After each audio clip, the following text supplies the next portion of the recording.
Allopathy एक ऐसी stupid और दिवालिया साइंस है कि पहले क्लोरोक्विन फेल हुई, फिर रेमडेसिविर फेल हो गई, फिर एंटीबायोटिक्स इनके फेल हो गए, फिर स्टेरॉइड इनके फेल हो गए, प्लाज्मा थेरापी के ऊपर भी कल बैन लग गया। एलोपैथी के बारे में आप क्या जानते हैं? आपने एलोपैथी का क्या पढ़ाई की है? अपने आयुर्वेद में क्या पढ़ाई की है? जो होगा फेविफ्लू वो भी फेल है। जितने भी दवाएं दे रहे हैं, फिर लोग करें तमाशा हो क्या रहा है। अभी चुप बैठे हैं, आप चुप बैठिए। Don't talk. When I am talking you don't talk. Keep quiet. लाखों लोगों की मौत एलोपैथी की दवा खाने से हुई है। इस समय पूरे भारतवर्ष के साथ साथ पूरे विश्व भर में आयुर्वेद और मेडिकल एसोसिएशन यानी कि इंडियन मेडिकल एसोसिएशन को लेकर एक बहस छिड़ी हुई है।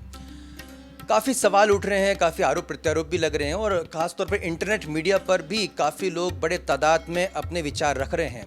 एक बड़ा सवाल जो आयुर्वेद पर खड़ा किया जा रहा है उस वक्त वो ये है कि आयुर्वेद में सर्जरी यानी कि ऑपरेशन जो हम सामान्य भाषा में कहते हैं, शल्य चिकित्सा जो हिंदी में कहते हैं, वो संभव नहीं है या फिर वो उतनी प्रभावी नहीं है जैसे कि एलोपैथी में होता है।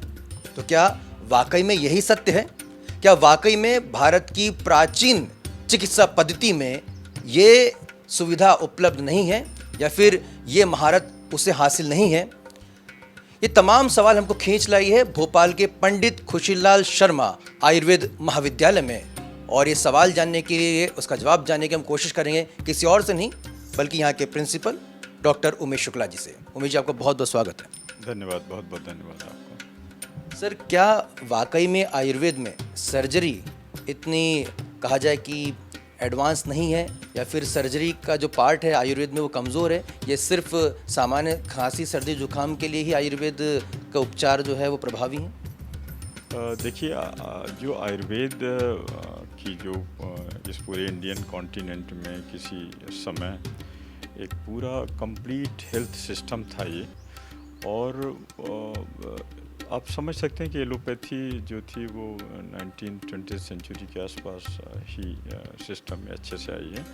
तो इसका मतलब है कि इसके पहले पूरा का पूरा इंडियन सब कॉन्टिनेंट, इवन बाहर भी जो आयुर्वेद के एक मेडिकल नॉलेज सिस्टम बेस था, उसके आधार पर ही ट्रीटमेंट किए जा रहे थे। और जैसा स्वाभाविक है कि हर विज्ञान की अपनी अच्छाइयाँ और कमियाँ हैं, तो आयुर्वेद में भी कमियाँ रही होंगी कुछ चीज़ों की, इसलिए कई बार हमने उतनी सफलता कुछ एरियाज में नहीं पाई। और ऐसा किसी भी विज्ञान के साथ हो सकता है। हमको हमेशा एक वैज्ञानिक के रूप में आत्मावलोकन करते रहना चाहिए, देखते रहना चाहिए कि हमारी कमियां कहाँ हैं, और लगातार प्रयोग करते रहना चाहिए। चीज़ों को सब्सटेंशिएट करने की कोशिश करनी चाहिए कि जो हमारे क्लेम्स हैं साइंटिफिक तरीके से कितने वो प्रभावी हैं। तो जहाँ तक सर्जरी की बात है, इसके बारे में पूरी दुनिया इस चीज़ को मानती है। मॉडर्न मेडिसिन का जो वर्ल्ड है, सर्जरी का जो वर्ल्ड है, वो पूरा ये मानता है कि जो इंडियन एंशिएंट सर्जरी थी वो बहुत रिच थी। ये कोई हम नहीं कह रहे हैं, ये कोई हम हिंदुस्तान के लोग ही बस नहीं कह रहे हैं। ये पूरे दुनिया में जो मॉडर्न मेडिसिन के मेडिकल कॉलेज है, सर्जरी डिपार्टमेंट के लोग हैं, वो इस हिस्ट्री को बहुत अच्छी तरह जानते हैं। फॉरेन कंट्रीज़ में भी और इंडिया में भी बड़े बड़े जो इंस्टीट्यूशंस हैं, वो सारे लोग इस चीज़ को जानते हैं कि सर्जरी के क्षेत्र में हमारा जो एंशिएंट नॉलेज था वो बहुत ही रिच था, बहुत ज़्यादा रिच था।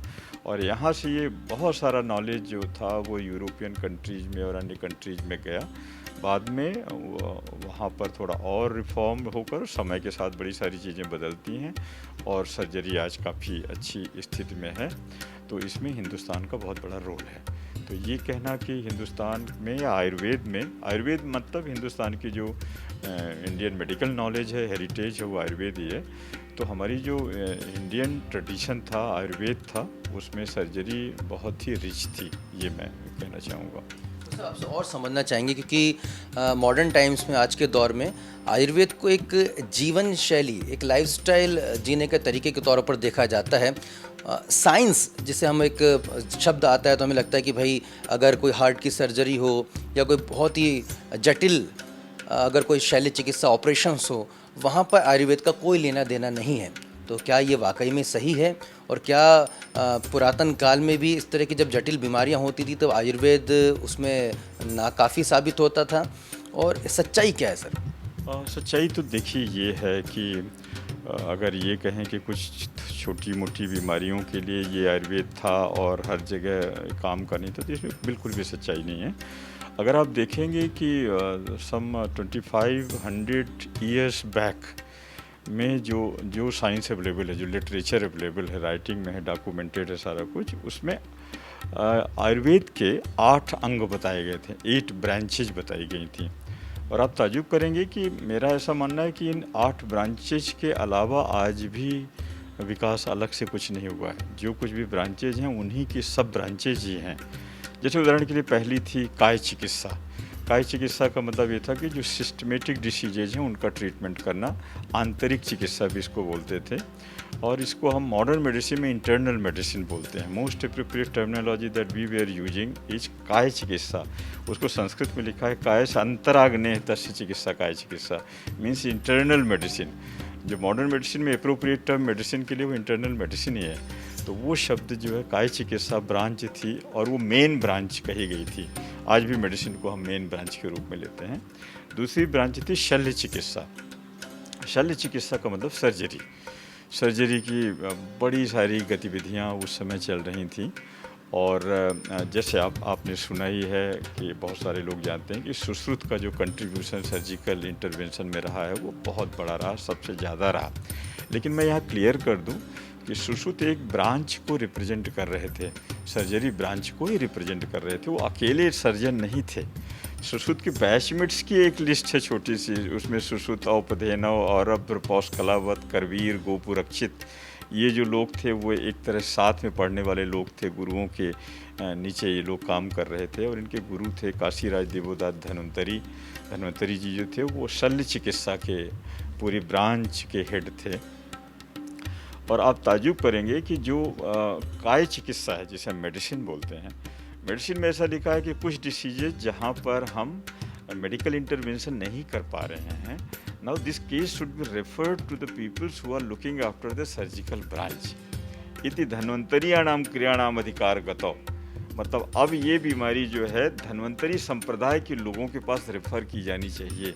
धन्वंतरी संप्रदाय मतलब सर्जन्स का ग्रुप, जो सर्जरी है, सर्जरी ब्रांच के लोग हैं। तो काय चिकित्सा इंटरनल मेडिसिन, शल्य चिकित्सा सर्जरी, फिर शालाक की चिकित्सा एक थी। शालाक की चिकित्सा ये माना जाता था कि जो क्लेविकल के ऊपर जो हमारे अंग हैं ये भी सर्जिकल ब्रांच ही है। तो आप देखेंगे कि आईज हैं, nose, throat, ear, dentistry, oral cavity की जितनी बीमारियां थी, इनको शालाक की चिकित्सा के अंतर्गत रखा गया था। आज की डेट में उसको आप थैल्मोलॉजी और ENT आप कह सकते हैं, और साथ में डेंटिस्ट्री की जो ब्रांच है उसको भी आप शामिल कर सकते हैं।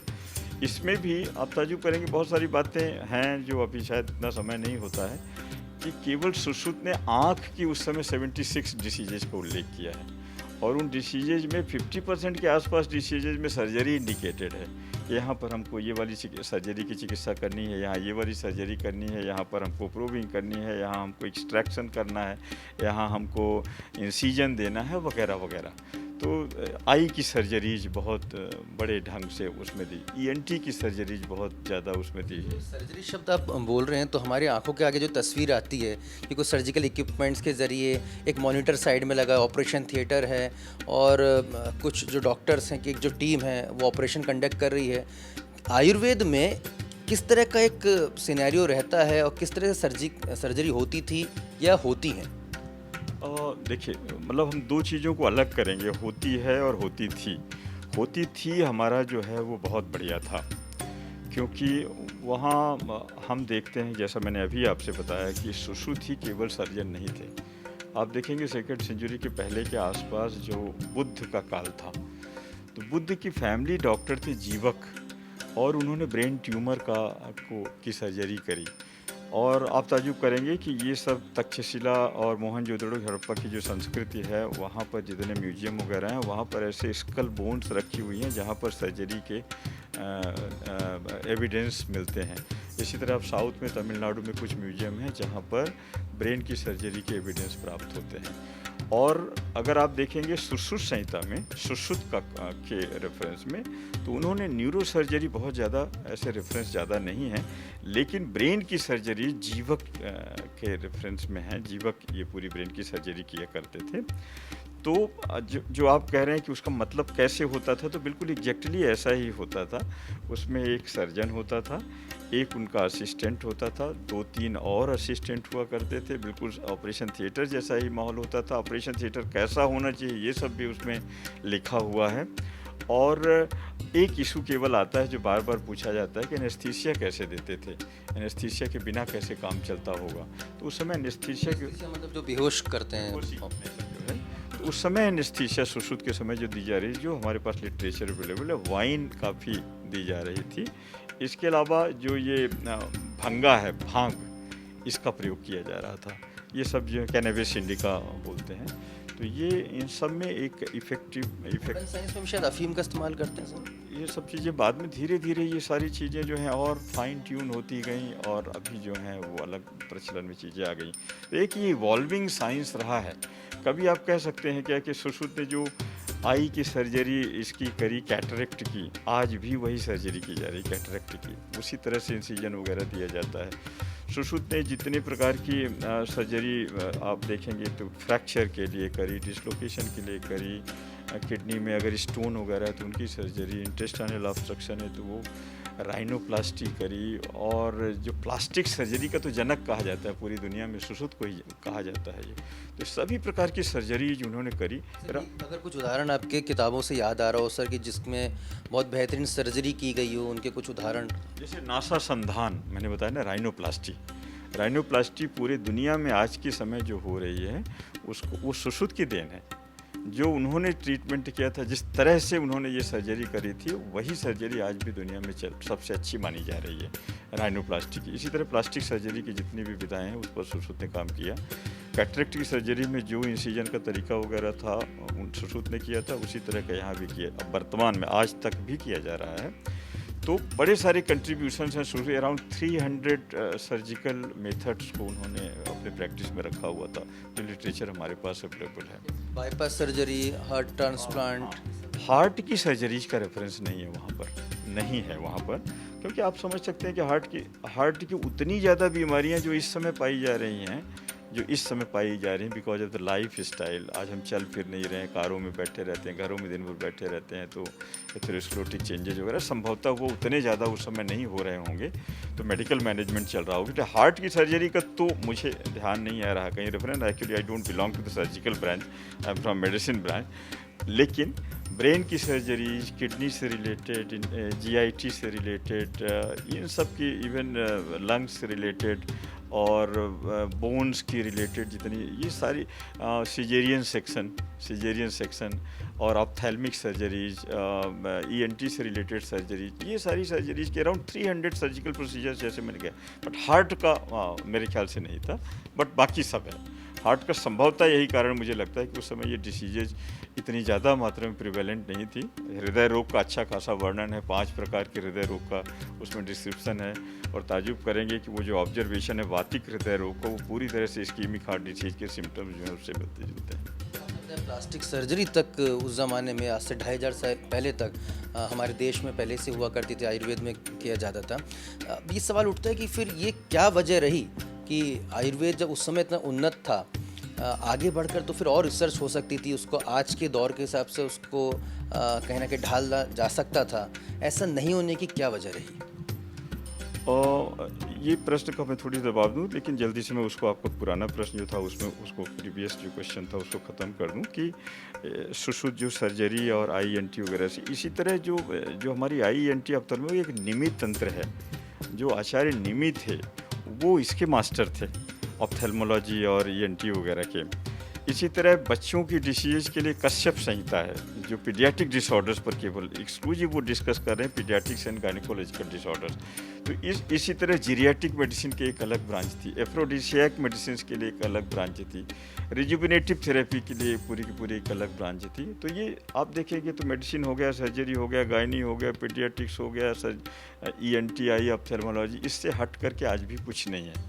बल्कि हम एडवांस उस समय में जीरियाट्रिक्स की अलग ब्रांच थी, जबकि अभी इसकी हिस्ट्री 50 ईयर्स की केवल है, मुश्किल से 50 ईयर्स की। अब आप ये कह रहे हैं कि ये कहाँ पर ऐसा हो गया कि उतनी एडवांस नहीं हो पाई फर्दर। तो एक तो मैं ये बताऊं कि साइंस जो है उस पर एक कुछ ऐसी चीज़ है जिस पे लगातार आपको काम करते रहना है, नहीं तो वो दूसरा कोई सिस्टम आएगा, दूसरी चीज़ें आएंगी, दूसरा नॉलेज सिस्टम आएगा और वो आगे बढ़ेगा। वो बहुत स्वाभाविक है, सारी चीज़ें बहुत स्वाभाविक हैं। आप देखेंगे पूरी हिस्ट्री जब हम निकाल करके इस इंडियन ट्रेडिशनल नॉलेज सिस्टम की हिस्ट्री उठा करके हम देखते हैं तो 4th सेंचुरी के आसपास तक तो बहुत ही ज़्यादा ये प्रचलन में था। कुछ ऐसा दौर भी आया जब अहिंसा के प्रति एक फीलिंग बहुत ज़्यादा बढ़ गई थी। वो शायद अशोक का पीरियड था जहाँ पर बहुत सारे युद्ध में लोगों की डेथ वगैरह हुई थी, तो उन्होंने थोड़ा सा ये रास्ता अपनाया था। सर्जरी को उन्होंने लगभग उस समय रोक दिया था। और ताजुब आप ये करेंगे कि युद्ध के समय अगर तीर वगैरह लग जाते थे तो हाथ से नहीं निकालिए, उस समय उन्होंने इतना तक बैन कर दिया टेम्परेरली। और पेड़ के उससे धागा लगा करके उसको खींचने का, पेड़ को फिर छोड़ दो तो वो निकल जाए, इस तरह की तो दवाइयों से सारा कुछ मैनेज करने का है। तो उस समय आप देखेंगे कि फिर हमारे पास केमिकल्स का यूज होना चालू। केमिकल मीन्स मिनरल्स, बड़े सारे मिनरल्स, उसमें रस हैं, उपरस है, साधारण रस हैं, धातुएं हैं, उपधातुएं हैं, विष, उपविष, रत्न, महारत्न, ये विभिन्न प्रकार के जो मिनरल्स हैं उनका भी साथ में, पहले हर्ब्स का उपयोग हो रहा था, फिर मिनरल्स का, फिर हर्बो मिनरल, साथ में एनिमल प्रोडक्ट्स का भी यूज होना बहुत सारा चालू हो गया। तो आप देखें सर्जरी का थोड़ी सी कमी तो इस रूप में भी आई। और एक बहुत स्वाभाविक सी देखिए प्रक्रिया है कि हमारा हिंदुस्तान जो था वो कई साल तक एक तरह से गुलाम आप कह सकते हैं रहा है। ये हम बोलें ना बोलें, लेकिन ये सच्चाई है कि जो राज्याश्रय होता है, जो राजा प्रैक्टिस में लाता है जीवन पद्धति को, उस तरह की प्रजा भी स्टार्ट होती है। तो बहुत समय में मुग़ल काल का शासन वगैरह रहा, उन लोगों ने इसको आयुर्वेद को उतना महत्व नहीं दिया संभवतः, क्योंकि हमारा हिस्ट्री बता रही है कि उतना महत्व नहीं दिया गया। जितनी हमारी डेवलप्ड सर्जरी उस समय थी या इवन मेडिसिन की जितनी ब्रांच थी वो फ्रांस में गई, जर्मनी में गई और अदर यूके वगैरह में वो सारी चीज़ें रिकॉर्ड में देखी जा रही कि हमारा नॉलेज बेस बहुत ज़्यादा बढ़ गया था उस समय। लेकिन बाद में ऐसा दिखाई देता है कि नहीं, वो बल्कि आयुर्वेद की इस समय जो ग्रंथ लिखे गए 16th 17th सेंचुरी वगैरह में, उसमें ये प्रभाव दिखाई देता है कि जो बाहर के आए हुए लोग कुछ चीज़ें अपने साथ ले आए और वो आयुर्वेद की संहिताओं में, आयुर्वेद के छोटे छोटे ग्रंथों में उनको इंक्लूड किया गया है। जबकि पहले की हिस्ट्री क्या है, यहाँ से पूरे दुनिया में नॉलेज ये जा रहा था। लेकिन बाद में आप देखेंगे 16th 17th 18th सेंचुरी के आसपास बाहर से आई हुई चीज़ों को भी थोड़ा थोड़ा इसमें शामिल किया गया। और बाद में अंग्रेज़ लोग आए, अंग्रेज़ लोगों ने जो वेस्टर्न जो केमिकल मेडिसिन का कॉन्सेप्ट था उसको सामने ले करके आए। और तो मुझे ऐसा लगता है कि यही सीधी सी वजह हैं जिसकी वजह से न केवल इसकी प्रोग्रेस रुक गई, बल्कि एक जो हमारी पॉपुलैरिटी थी उसमें भी कमी आई। पर ये आम जनता में इसके प्रति एक डेफिनेटली अंडरस्टैंडिंग हमेशा बनी रही, भले शासन प्रशासन किसी का भी रहा हो। इसलिए आम जनता के माध्यम से छोटे छोटे वैद्य, गाँवों में वैद्य, छोटे छोटे ग्रंथ भी लिखे गए और वो सारा कुछ चलता रहा। यानी पूरे कंट्री और सब कॉन्टिनेंट में आयुर्वेद की पॉपुलैरिटी हमेशा बनी रही। लेकिन वो जो एक मेन स्ट्रीम मेडिकल सिस्टम है वो 19th सेंचुरी के बाद जो मॉडर्न एलोपैथिक मेडिसिन आई, उसको मॉडर्न मेडिसिन तो में तो कंट्रीब्यूशन सारा मॉडर्न साइंटिस्ट का है बेसिकली। एलोपैथी तो मुझे नहीं लगता कि वो रह गई है, जो ओरिजिनल हिपोक्रेट्स के समय की एलोपैथी थी शायद नहीं रहेगी, क्योंकि मॉडर्न मेडिसिन हो चुकी है। मॉडर्न मेडिसिन मतलब जो बेसिक साइंटिस्ट बहुत सारा आविष्कार करते हैं, फिजिक्स वाले लोग तो एक्सरे बड़े सारे इक्विपमेंट्स वगैरह बना रहे हैं, तो माइक्रोबायोलॉजिस्ट जो हैं, बायोटेक्नोलॉजिस्ट जो लोग हैं, तो बेसिक साइंटिस्ट जितने भी आविष्कार कर रहे हैं वो सारा मेडिसिन में इंक्लूड किया जाता है और वो मॉडर्न मेडिसिन के रूप में दुनिया के सामने आई है। तो वो एक्सपेरिमेंट कर रहे हैं और डिफरेंट टाइप के क्लिनिकल ट्रायल्स वगैरह वगैरह करके एक कंप्लीट मेडिकल साइंस हमेशा बनाने का प्रयास चल रहा। आयुर्वेद भी अब फिर से दोबारा जो है वो मुझे लगता है 20th सेंचुरी में ही काफ़ी धीरे धीरे प्रोग्रेस, क्योंकि बड़े बड़े इंस्टीट्यूशंस बनना स्टार्ट हुए कंट्री में, कुछ नेशनल लेवल के इंस्टीट्यूट्स बने और कुछ स्टेट्स पर भी काम धीरे धीरे स्टार्ट हुआ है। और आज की डेट में हमको फिर से एक तरह हमारी खोई हुई जो स्थितियाँ, पहले हमको सब्सटेंशिएट करना पड़ेगा, बड़े सारे कंटेम्परेरी नॉलेज को भी लेना पड़ेगा। You can not stop us कि चूँकि आयुर्वेद की किसी संहिता में ये चीज़ नहीं लिखी थी, इसलिए आज जितना साइंटिस्ट कोई है जो कि एलोपैथिक डॉक्टर नहीं है, बेसिक साइंटिस्ट है, वो जितने आविष्कार कर रहा है तो उसको लेने का अधिकार हमको भी होना चाहिए और है मेरे ख्याल से, क्योंकि पार्लियामेंट द्वारा पारित एक्ट जो है 1970 वो आयुर्वेद के डेफिनेशन में लिखा हो कि अष्टांग आयुर्वेद जो मैं अभी जिक्र कर रहा था, plus such other modern medical advancement, this is what exactly we are going to practise, we should actually practise, ऐसा उसमें दिया गया है। तो मैं उम्मीद करता हूँ कि अब जो आज की जो रिसर्च एविडेंस वगैरह का आधार है उन सबको हमको अपनाते हुए बहुत सारा हमारा जो क्लिनिकल एक्सपीरियंस और डिफरेंट टाइप का अदर एक्सपीरियंस है उसको बेस मटेरियल के रूप में एक्सेप्ट करते हुए जैसा दुनिया चाहती है उस तरह से हम स्टडीज़ करके दुनिया के सामने अपने आप को प्रमाणित करें, ये हमारी जिम्मेदारी भी है और मेरे ख्याल से हमसे अपेक्षा भी ऐसी की जा रही है। एक सामान्य एक धारणा है कि अगर आपको तत्काल में रिलीफ चाहिए तो आप एलोपैथी की दवाई लीजिए, आयुर्वेद की जो दवा है वो काफ़ी देर बाद असर करती है, तो क्या ये सही है? ये सच नहीं है, ये सच नहीं है। जब आप इमरजेंसी मेडिसिन की बात करते हो तो एकदम acute emergency something different, like अब जैसे जिसे मायोकार्डियल इन्फार्क्शन कहते हैं, एक्यूट MI हुआ, एक्यूट CVA वगैरह हुआ, मैं उनकी बात नहीं कर रहा हूँ, लेकिन बहुत सारी ऐसी कंडीशंस हैं जहाँ आयुर्वेद भी इमीडिएट रिलीफ देता है, बहुत सारी ऐसी कंडीशंस है जहाँ हम मैनेज कर लेते हैं, कुछ ऐसी कंडीशंस है जहाँ मैं ये कहता हूँ हमेशा कि मॉडर्न मेडिसिन में जो एंटीबायोटिक्स का आविष्कार हुआ है उसमें पूरी तरह से एक शिफ्ट आया है, बहुत रिच हुआ है वो वाला सिस्टम जिसमें हमने एक जैविक मीन्स बैक्टीरिया वायरस वगैरह की एग्जिस्टेंस को हमने डिसीज कॉजिंग फैक्टर के रूप में उसको आइडेंटिफाई किया और उसके लिए एंटीबायोटिक्स का इस्तेमाल स्टार्ट किया, तो वो एक बहुत बड़ा सा चेंज आया है। अनफॉर्चुनेटली बहुत सारे एंटीबायोटिक्स का रेजिस्टेंस वगैरह आ रहा है, मिसयूज हो रहा है, अब्यूज हो रहा है, तो मैं उम्मीद करता हूँ कि ये इवॉल्विंग साइंस जो है अपने आप को हमेशा करेक्ट करता रहेगा, हम सबको मिल करके करेक्ट करते रहना चाहिए। ये भी कहा जाता है कि जो तमाम जो मॉडर्न साइंस तमाम जो पैथीज आ रही हैं उसके बेस में उसके नींव में आयुर्वेद ही है। मुझे भी ऐसा लगता है, जब आप पुराने आयुर्वेद के ग्रंथों को पढ़ेंगे और आजकल जितना भी सुनने में आता है जो ट्रीटमेंट मॉडलिटीज सामने आती हैं तो कहीं ना कहीं हर चीज़ें उपलब्ध हैं आयुर्वेद में। अगर आप ये कहें इवन होम्योपैथी जो ऑल्सो अवेलेबल इन आयुर्वेद, उसको विपरीतार्थकारी चिकित्सा कहा गया है, विषस्य विष औषधम, विष को विष से ठीक करना, कुछ ये कॉन्सेप्ट होम्योपैथी वगैरह में। तो मॉडर्न मेडिसिन तो एक्चुअली जो आज की डेट में उसका सबका रूट आयुर्वेद में उपलब्ध है, हर चीज़ का, सर्जरी का, डिफरेंट अदर ब्रांच का, मेडिसिन का, गायनेकोलॉजी का, पीडियाट्रिक्स, सबके रूट्स यहाँ पर अवेलेबल हैं। और वही है कि वहाँ पूरी दुनिया ने काम करना चालू किया, न केवल एलोपैथी तो बहुत ही कम, जो बेसिक साइंटिस्ट थे पूरी दुनिया के उन्होंने बहुत सारा काम किया और बड़ी सारी चीज़ें वहाँ ऑलरेडी हमारे पास अवेलेबल थी, उनको थोड़ा सा और फाइन किया और दुनिया के सामने एक जो भी उपलब्ध है आज बहुत अच्छा सा है। अब वो दौर फिर से आपको कब लगता है, कब उम्मीद कर सकते हैं कि जब हमारी जो भारत की जो प्राचीन ये जो पद्धति है बहुत ही समृद्धशाली रही है, जिसमें बड़े बड़े सर्जन्स के भी नाम हैं और बड़ी बड़ी प्लास्टिक सर्जरी से लेकर काफ़ी जो ऑपरेशंस भी किए गए हैं उस ज़माने में, तो वापस से वो दौर अब कब आ सकता है?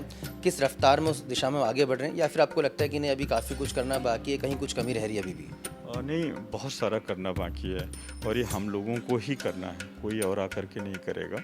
यानी हमारे कुछ कंट्री में आयुर्वेद के प्रति इसी कंट्री को सोचना पड़ेगा। हिंदुस्तान ही है जहाँ पर आयुर्वेद जो है वो ये विज्ञान इतना विशाल, अब कुछ न कुछ इसके रूट्स वेदों में भी हैं, इतना विशाल एक साइंस यहाँ था जिसको हम पूरे दुनिया में फैला सकते हैं। इसका मतलब ये है कि एक इन्वेस्टमेंट होगा अगर सरकारें और सोसाइटी इस साइंस को बढ़ाने में अपनी भूमिका पॉजिटिवली सामने लेकर के आएँ। इसके लिए शुरुआती तौर पर ये ज़रूरी होगा कि कम से कम 5-10 बहुत बड़े बड़े इंस्टीट्यूट इस्टेब्लिश करने पड़ेंगे जहाँ बहुत सारा इंफ्रास्ट्रक्चर, बहुत सारी सुविधाएं और वो मॉडर्न सारी सुविधाएं जिसमें हम स्टडीज करके, ट्रायल्स वगैरह करके अपने आप को इस्टेब्लिश करें, सो दैट जो इस लैंग्वेज में आदमी समझना चाहता है उस लैंग्वेज में हम उसको समझा सकें। तो ये एक बड़ा सा रोल है जो अभी गवर्नमेंट के स्तर पर, सोसाइटी के स्तर पर और सबसे बड़ी बात है हम लोगों के स्तर पर प्ले किया जाना है। शुक्ला जी, आपने काफ़ी जो इस भ्रम की जो स्थिति है उसको आपने काफ़ी कुछ क्लियर किया। हम शुभकामनाएं देंगे कि आपके ज़रिए और आपके स्टूडेंट्स के ज़रिए भारत का आयुर्वेदिक जो हमारा पुरातन परंपरा रही है वो और समृद्धशाली हो, और भी उसमें जो रिसर्च है वो सामने आए। तो दर्शकों, आपने देखा कि किस तरह से भारत का जो औषधि विज्ञान है, आयुर्वेद है, वहाँ पे काफ़ी बड़े बड़े सर्जन्स हुए हैं। लेकिन जैसे कि डॉक्टर शुक्ला ने हमें बताया कि जिस तरह से जब देश में आक्रमण हुए, पहले मुग़ल का दौर आया, उसके बाद अंग्रेज़ों का दौर आया, तो आयुर्वेद पे रिसर्च पूरी तरह से रोक दी गई। तमाम जब सोच सकते हैं कि जो लोग इस कार्य में लगे होंगे उनकी क्या स्थिति रही होगी, और एक बहुत बड़ा गैप उस दौरान आ गया, जिसकी वजह से हमारी जो इतनी पुरातन जो पद्धति है, जो आज के दौर में जैसे विदेशी लोग भी उसको अपना रहे हैं, उसकी कहीं ना कहीं गति शिथिल हुई। लेकिन अब डॉक्टर शुक्ला उम्मीद जता रहे हैं कि बहुत जल्द भारत जिस दिशा में अगर आगे बढ़ रहा है, अगर बड़े रिसर्च इंस्टीट्यूट आयुर्वेद के क्षेत्र में भी स्थापित होते हैं और हमारे युवा इस और आकर्षित होते हैं, अपना करियर यहाँ बनाते हैं, तो निश्चित तौर पर भारत की पुरातन चिकित्सा पद्धति एक बार फिर पूरे विश्व में सिरमौर बनेगी। और ख़ास बात ये कि आयुर्वेद की जो चिकित्सा पद्धति है उसमें कोई साइड इफ़ेक्ट नहीं होता है, बेहद ही कम खर्च में इससे चिकित्सा होती है, और ये कहीं ना कहीं मॉडर्न टाइम्स में एक बड़ी ज़रूरत बन गई है। और अब तो जिस तरह से वैक्सीन, बीमारी और बीमारी की दवा, इसको एक हथियार के तौर पर बड़े जो ताकतवर मुल्क हैं इस्तेमाल कर रहे हैं, एक बड़ी इकोनॉमी वो संचालित करते हैं, और हमारे जैसे देश को कहीं ना कहीं उसकी गति का अवरोध करते हैं, हमारे देश के लोगों को बीमार करते हैं। एक बड़ा गहन चिंतन का विषय है। इसमें कहीं ना कहीं हमें अपनी जीवन शैली में भी सुधार लाना होगा, और हमें स्वस्थ रहने की जो हमारी पद्धति है आयुर्वेद की तरफ कहीं ना कहीं थोड़ा सा झुकाव ज़रूर करना होगा। साथ ही साथ हम ये भी बताते हैं कि हम किसी पैथी की यहाँ पर बुराई नहीं कर रहे हैं, किसी पैथी को कमतर नहीं आंक रहे हैं, लेकिन हाँ, निश्चित तौर पर चूँकि हम भारतवंशी हैं तो हमारी पद्धति को लेकर एक आकर्षण, सहज झुकाव हमारा ज़रूर है। उम्मीद करते हैं कि डॉक्टर शुक्ला जैसे जो हमारे रिसर्च स्कॉलर्स जो बड़े यहाँ पर मौजूद हैं वो इस ज्ञान को और परिष्कृत करेंगे। फिलहाल अपने दोस्त आशुतोष और मेरी पूरी टीम को दीजिए इजाज़त। अगर आपने हमारे चैनल सब्सक्राइब नहीं किया है तो ज़रूर इसको सब्सक्राइब कर लें। ताज़ा वीडियोज़ और रोचक जानकारी के साथ आपका दोस्त आशुतोष लगातार आपसे जुड़ता रहेगा। नमस्कार।